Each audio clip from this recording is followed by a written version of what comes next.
So, 5 police officers beat a guy who happens to be black, and yet somehow or another, the whole white supremacy shtick is being thrown out there again, even though the 5 officers who beat this guy are black. Something about this I just don't understand. Mind if you would do this with me? We rub our chests, we find our heartbeat, and we say, we did this. We did this. White supremacy did this. I'm talking about Tyre Nichols. The police didn't do this. The Memphis Police Department didn't do this. White supremacy did this. So we've got a lot to talk about. We've got to talk about protests. We've got to talk about riots. We've got to talk about Antifa. We've got to talk about how it is, as you guys are seeing right now. People obviously chose to jump the gun. We've also got to answer back to this whole, how this whole thing somehow or another is white supremacy, even though it was 5 black guys who were being charged and possibly being sent away for second-degree murder.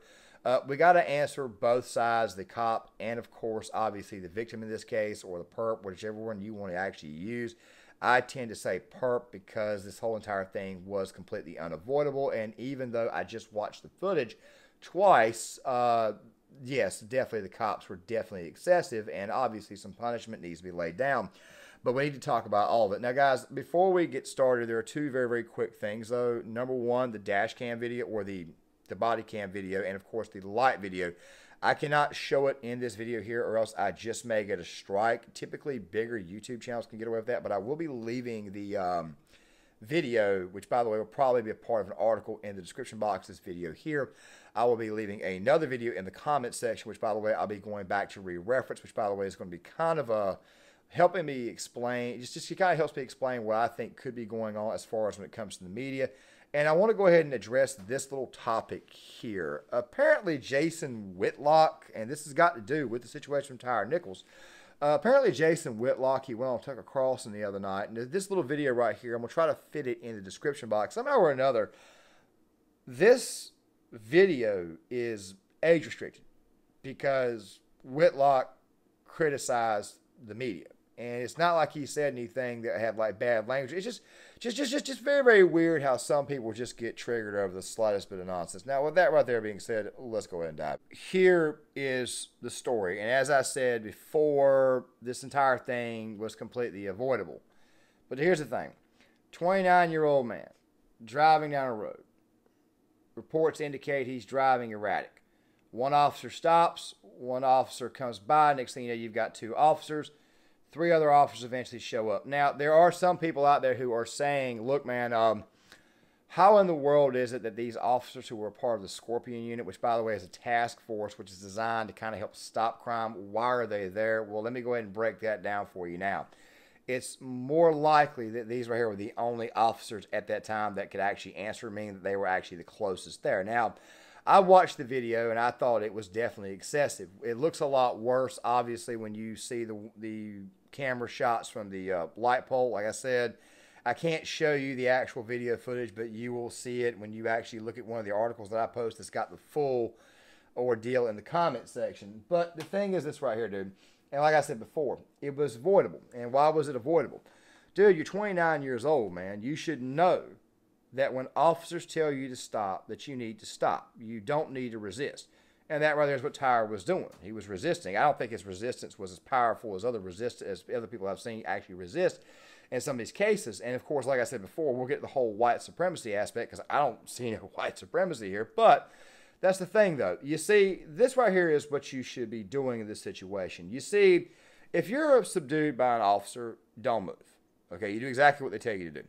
Yes, the officers are using very, very bad, very, very demeaning language. But, dude, it's language, okay? Words are not violence, regardless of what people may say to you. By the way, that's mostly just leftists, and don't worry, we'll talk about them a little bit more towards the end of the video. But the thing is this right here. You could then, the next day, or after you've been taken to jail, you could file a complaint on the officers using excessive force. Body camera footage, there'd be an investigation. You can hire an attorney, and you can sue the shit out of the department. Now, whether you sue them and get a massive settlement or you sue them for everything they have, that right there is a different story. But the fact of the matter is this entire thing could have been avoided. All right? Very, very plain and simple. And you guys will see that more in the description box. But the thing you have to understand is this right here. People are throwing a lot of, and I mean a lot of very, very bad takes out there with actually looking at the entire footage. There's also this thing going out there saying that the city of Memphis, the police department, actually lacks their standards in hiring. I don't know if this right here is the case. I'm not seeing a lot of evidence to suggest that these guys were in fact good old-fashioned diversity hires, but we are going to take a second to talk about diversity hires because obviously we are living in a country right now that is being ran by mostly diversity hires. You see, diversity hires are bad. They're bad for multiple reasons. They're being hired only for optics reasons. That's all the reason why they're even being hired. Our vice president right now is a diversity hire. She's been in charge of the border. Been an absolute disaster. Oh, who else? Transportation secretary. Yeah, gay white man hired simply because he was a gay white man. Been an absolute disaster. Oh, Karine Jean-Pierre, the current press secretary. Worst press secretary in American history. Hired because she was a black gay woman. Are you guys kind of picking up on a pattern? You see, if you resist arrest, guess what? This type of thing could occur. And if you put on diversity hires, things always end up going south. Hispanic officers use force far less frequently than white male officers. Problem is, like you said, few people of color want to be police officers. So a new look to the police force is going to take a new approach to targeting, acquiring, and training cops of color. There are so many factors that contribute to the decline of people going into this particular profession, and all of those things cannot be really answered in Hiring events, commercials, You should consider becoming a Memphis police officer. flyers. The city of Memphis, like police departments across the country, is pulling out all the stops to try and recruit Which new is exactly what I think happened in this situation. As I mentioned before, this entire thing was completely avoidable. All you had to do was not resist arrest. And of course, the officers were excessive. But, you know, this little training montage footage that I just showed you guys a while ago explaining what the hell was going on with the Memphis Police Department should kind of give you a pretty solid indication of what's actually going on in a lot of these cities. It was Edward Snowden put up a tweet earlier saying that you should be able to sue each officer individually. There's a problem with that right there. I don't fully agree with that for two reasons. Normally, police officers, you want good cops around, and if you put this little thing out there that says that you can sue the police department, the actual individual officer, more and more lawsuits will eventually be filed, and eventually, guess what you're going to have? You're going to have more diversity hires out there running the police department instead of good cops, meaning, guess what? We're going to get much, much more shitty police work. Number two, individual police officers typically tend to not have a lot of cash for you to get in a court case. So yeah, very, very dumbass tweet, very, very dumbass comment by Snowden. It looks good on the surface, but then again, like I said before, the only thing you're going to do is just cause more good officers to leave the force if that is the case, because guess what? When you're a police officer, you do have to get your hands dirty. As a matter of fact, I'm going to tell you guys a very, very quick tidbit about me.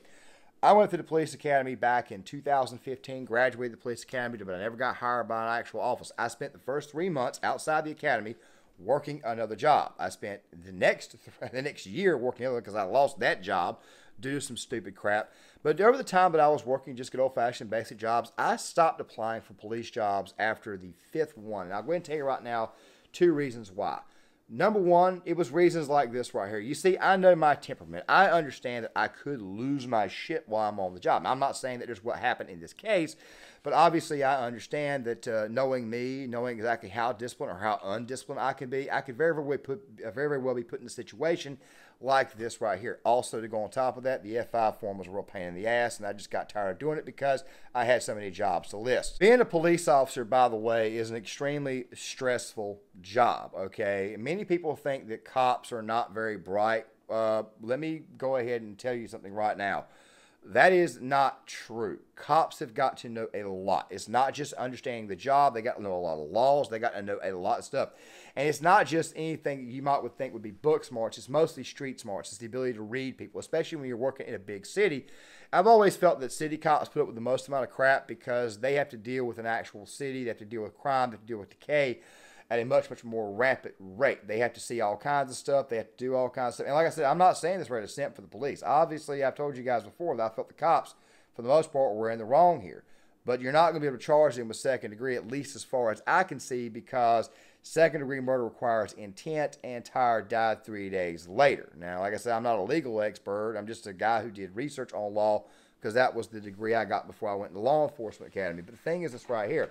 You're not going to be able to prove intent. But going back to what I was saying, and I understand I kind of redirected there, the thing about being a police officer is a stressful job. Now, it's a possibility that maybe you have minorities on the police force that are getting sick and tired of seeing other minorities commit crimes. Maybe they were a little bit upset. Maybe they were frustrated about the fact that, guess what? Here is another guy who, quite frankly, could end up becoming a statistic someday, who decided he wanted to drive erratically, put somebody else's life at risk, even though it's late at night. Next thing you know, you've got people out there who could possibly get ran over by this guy. You could lose a kid. Somebody could die. Somebody could get hurt. A business could get absolutely destroyed. You see things like that there. Okay? Officers at some point in time are going to get tired of this, and maybe it's possible that 5 police officers had just simply had enough. Now, as I said before, I'm not taking the cops' side here. I'm telling you guys that the cops may have had a little extra anger going into this. Now, like I said, you can watch the actual footage itself. As a matter of fact, I advise you watch the footage. I hope and pray that you do, and maybe you may come away with a different point of view than me. Like I said before, I think this entire thing could have been completely avoided if old boy had just simply not resisted arrest. But once again, here we are having to deal with takes like this here. Tyre Nichols footage. I just want to remind folks of 3 things. 1, black folks, you don't have to watch. We've seen enough. 2, there's no such thing as black on black crime. It's not a thing. 3, everything that happened to Tyre is a deep expression of white supremacy. Now, guys, let's talk about the hilarity or the stupidity of this situation, okay? Now, look, here's the thing. You get stopped by police officers, guess what you need to do? You need to stop, okay? You don't resist arrest. You don't do any of that stuff right there. As I mentioned before, you go down to the station, you file a complaint, you get an attorney, and if you want to sue the police department, by God, go right ahead and do that. That is your right to do so. But somebody please explain to me how the hell this is white supremacy. This right here is 5 guys of color who did this to one who died 3 days later and not on the scene. Now, granted, they could be held responsible for that, but how is this white supremacy again? You know, I mean, there's not really a whole lot to really and truly talk about here. I just think that maybe this whole white supremacy shtick is just another attempt by the media to kind of WWE us, which I will talk about now. See, that shtick works on certain communities because it obviously, how do I say, it gets people ginned up. It gets them fired up. It gets them talking about race and racism when there is obviously no racism there. Now, is it possible that maybe at this moment in time that this right here is just the mainstream media gaslighting us one more time like always? I mean, guys, I mentioned earlier the Jason Whitlock video where he went on Tucker Carlson, and now you've got an age restriction because people are so triggered by what he had to say, which, by the way, was absolutely nothing. The only thing he did was bring up a prior case where something like this where it happened years ago. And yet somehow or another the YouTube algorithm decides that they want to age restrict a certain guy's video because of something that he said on television, which, by the way, had absolutely no bad language at all. Then again, that could have been more of an attempt to kind of, I don't know, maybe age restrict Tucker Carlson. Maybe that right there was what the real intention was, even though Tucker Carlson basically told you that he felt that the officers were in the wrong here. But the fact of the matter is this right here. Once again, we are dealing with pure flat stupidity because of our media. Now, ladies and gentlemen, I opened this video up showing you some footage of the riots and things that are going on. However, it does feel to me like people are beginning to get upset. Y'all can go protest that shit on the sidewalk. I don't care. It's stupid. Get out the street. People got places to go. Y'all in the way. That shit don't solve nothing. Fuck out the way, y'all weird. You see, the more you go out there and you protest in the street, the more you riot. There was even one lady there who had a sign that said voting blue is not helping or is not going to help. I mean, which I kind of told you people before that it wouldn't help. But, you know, to me, it just seems to like people of all races, colors are just kind of like just getting a little bit fed up with the whole Antifa stuff. And I've been saying this for a while, that Antifa is not going to like the full-on response that comes from the public when it gets to the point when it gets to an actual bull. You see, in 2020, they were lucky. They were more than lucky that nothing happened. And I will be speaking about that more in part 2 of that BRT replacement theory stuff. But the thing is this right here. You are walking on very, very thin ice. People are beginning to get fed up with you. And after a while, they are going to respond in a way that you will not find, let's just say, to your desire. Not to mention the fact that the vast majority of leftists suffer from mental illness. I've kind of thought about this. If a civil war was to ever break out in the country, I think that no guns would even need to be used, because guess what? Chances are that if you just simply stop the antidepressant train or the supply of antidepressants, chances are the fight would end very, very quickly, because obviously they would eventually just, well, I'm not going to say it here on the platform, or else I'll get friggin' suspended. Fact of the matter is that this entire situation was completely avoidable from the very, very beginning. It was an avoidable situation, okay? And look, 99% of these are completely avoidable. I understand that there are some cops out there that are pretty bad, but that's like a very, very small percentage compared to the rest of them. I mean, this whole thing about getting out there and protesting and screaming this right here is white supremacy when it was pretty obvious that no white people were involved is absolutely ludicrous and absolutely insane. But once again, here we are in this clown world. Guys, this video right here is going to be released on Monday, probably right around 3 o'clock p.m. I'm going to start scheduling my videos at right around 3, somewhere between 3 and 6. Gear Issue 33 is going to have a video as well. I advise you guys to subscribe to that channel as well. I'll leave a link to it there. And, of course, I'll be leaving the links of what happened in this situation. I advise you guys watch it and see for yourself. If you're a little bit squeamish and you don't want to watch the footage, I understand. But I would do this and kind of get an idea of exactly, just get a better overall understanding of the situation. As I've said before, the situation was completely avoidable. And by the way, I think both parties have definitely got some wrong, and I think the cops were a little bit more wrong with this situation. But then again, though, I understand exactly how painful that job can be. Guys, John Claymore here. If you like the content, hit the like button. If you want to subscribe, make sure you guys do so. We're getting close to monetization. Also, something else too, hit the notifications bell so that way you guys are notified when my videos come out. And also leave a comment in the comment section. I'll see you guys later.